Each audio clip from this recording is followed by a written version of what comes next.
Good evening. Welcome to South Asia Newsline. I'm Yeshi Chonzom.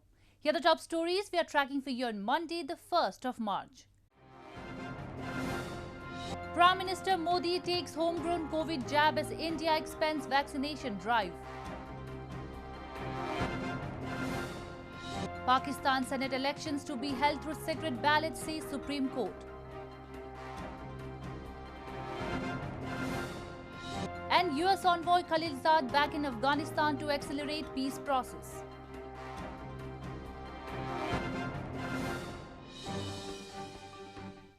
And now for all the details.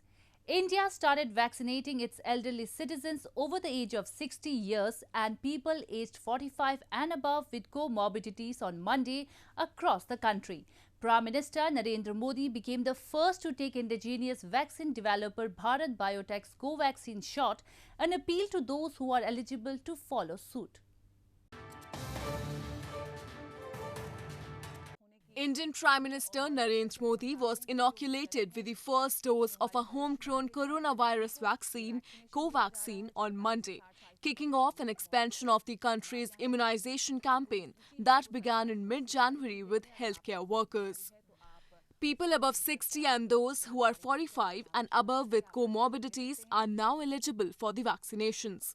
After taking the coronavirus vaccine, PM Modi appealed to all those who are eligible to get vaccinated to make India a COVID-free country.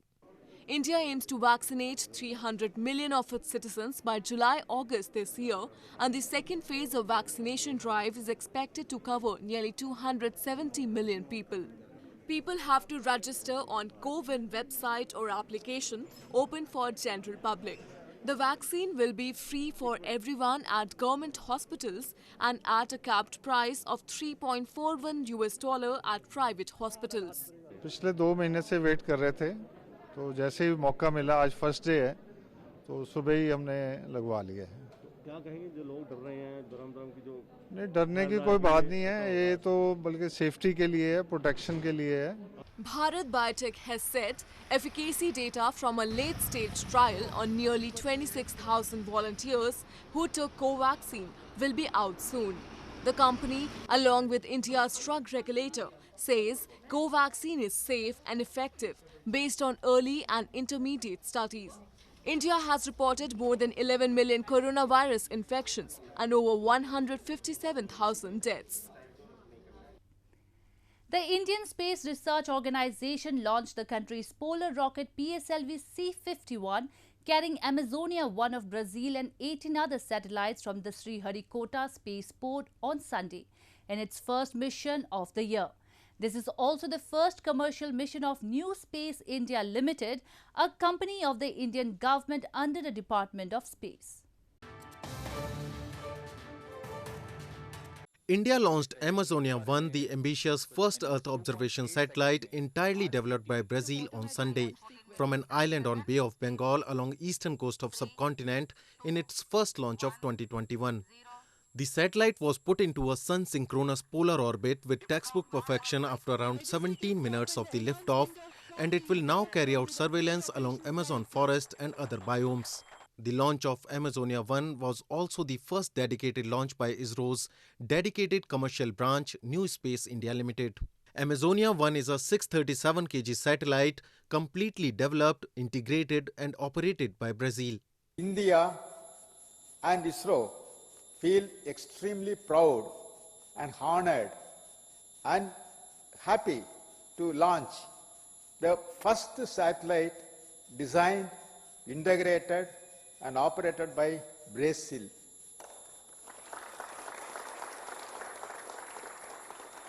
My heartiest congratulations to the Brazilian team for this achievement.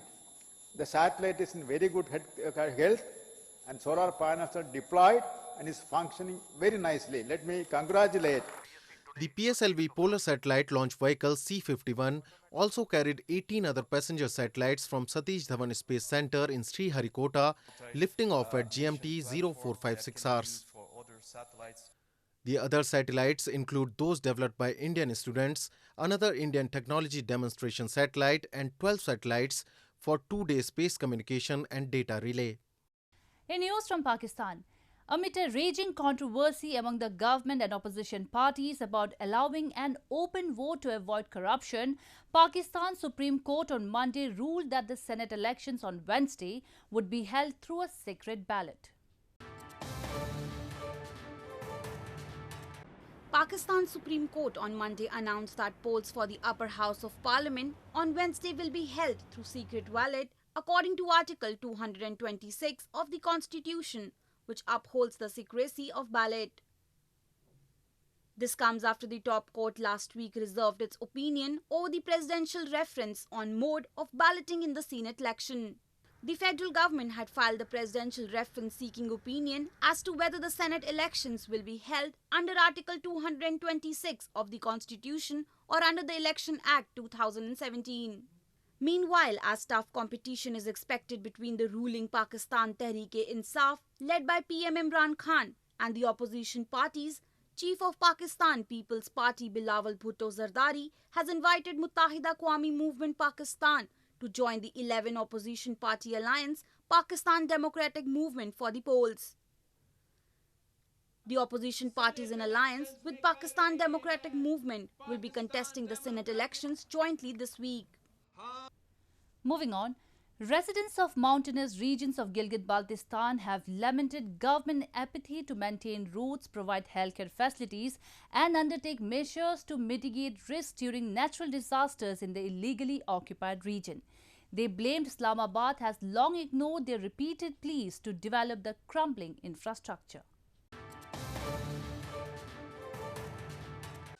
Locals in remote areas of Gilgit-Baltistan have lamented Pakistan government's apathy to develop the crumbling infrastructure in the illegally occupied region, which continues to afflict their lives, especially amid risk of natural disasters.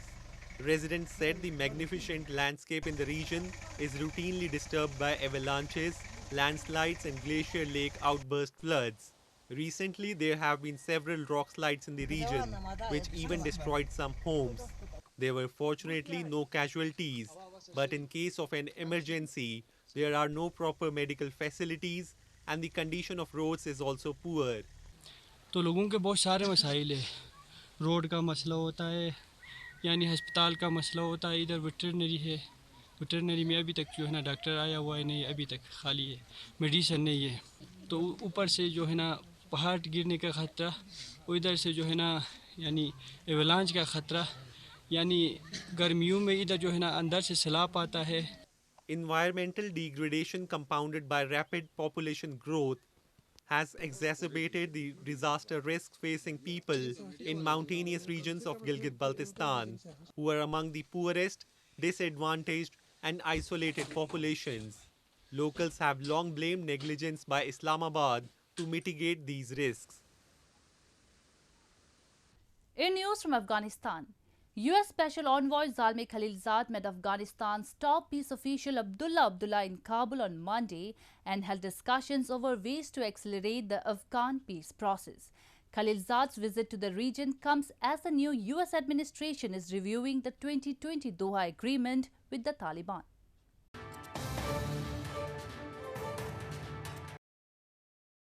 U.S. Special Envoy Zalmay Khalilzad met Abdullah Abdullah, the chairman of Afghanistan's High Council for National Reconciliation in Kabul, on Monday and held discussions over ways to accelerate the peace process before heading to Doha, where negotiations with Taliban representatives are ongoing.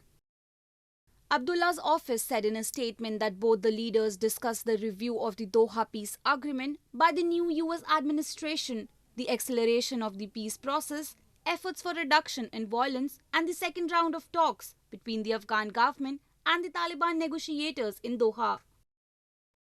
U.S. President Joe Biden's administration is conducting a review of a February 2020 deal struck between the Trump administration and the Taliban to determine whether to stick by a deadline to withdraw the remaining 2,500 U.S. troops from Afghanistan and end America's longest war. Earlier on Sunday, the Taliban, in a statement marking the anniversary of the Doha Accord, reiterated its demand for the withdrawal of all U.S. troops from Afghanistan, while saying it has fulfilled its commitments, seizing attacks on the provincial capitals and the targeting of major military and intelligence centers. Moving on to news from Nepal. Days after Nepal Prime Minister made his intentions clear that he will not resign following the country's Supreme Court's verdict against him, KP Sharma Oli has now challenged the ruling Nepal Communist Party's splinter faction led by Pushpa Kamal Dahal to remove him from the top post if he can.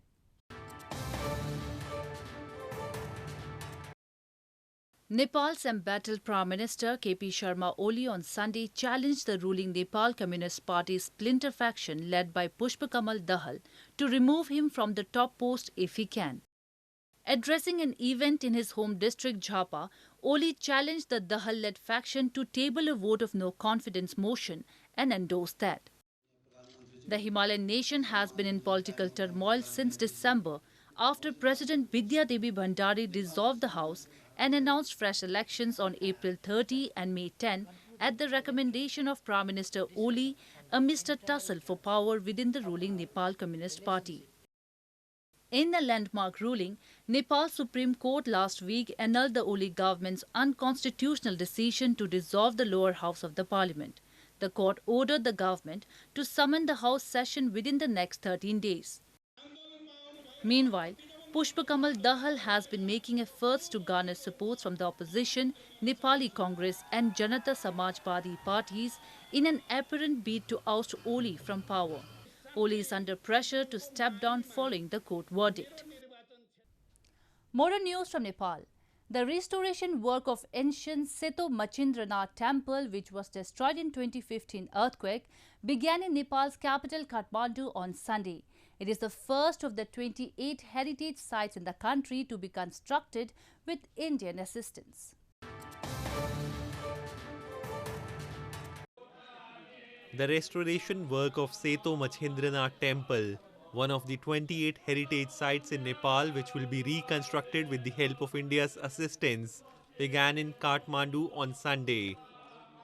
Indian Ambassador Vinay Mohan Quatra, along with National Reconstruction Authority CEO Sushil Gyavli and Mayor of Kathmandu Metropolitan City Bidya Sundar Shakya, jointly carried out special prayers to begin restoration of the ancient temple.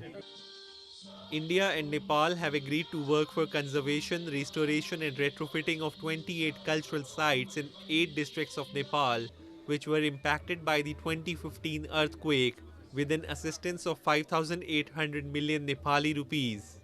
Nepal र भारत भन्दाखेरि हाम्रो विवाह बारीदेखि हाम्रो भाषा हाम्रो संस्कृतिसँग पनि मिल्न आएको कारणले गर्दाखेरि उहाँहरूले पनि हाम्रो नेपालका लागि धेरै कुराहरू अगाडि बढाइरहेको मैले महसुस गरेको छु. Believed to have been built in the 10th century AD during Malla era, the Seto Machindranath temple was damaged during the 2015 earthquake. Located in the heart of Kathmandu city, it is visited by Hindu and Buddhist devotees who worship Seto Machindranath, considered as one of the protectors of the Kathmandu valley. An annual festival that parades the sacred Buddha relics from a temple was celebrated in Sri Lankan capital Colombo recently. As part of the celebrations, a parade was carried out with musicians, dancers and dozens of elephants who were decorated with colorful clothes and ornaments.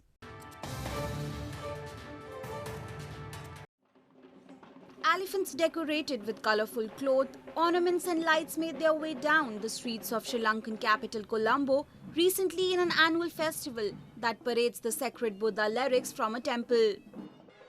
The pageant started from the Gangaramaya Buddhist temple, where the lyrics were put onto the back of a tusker by Sri Lankan President Gotabaya Rajapaksa before it set off the parade route, along with musicians, dancers and dozens of elephants.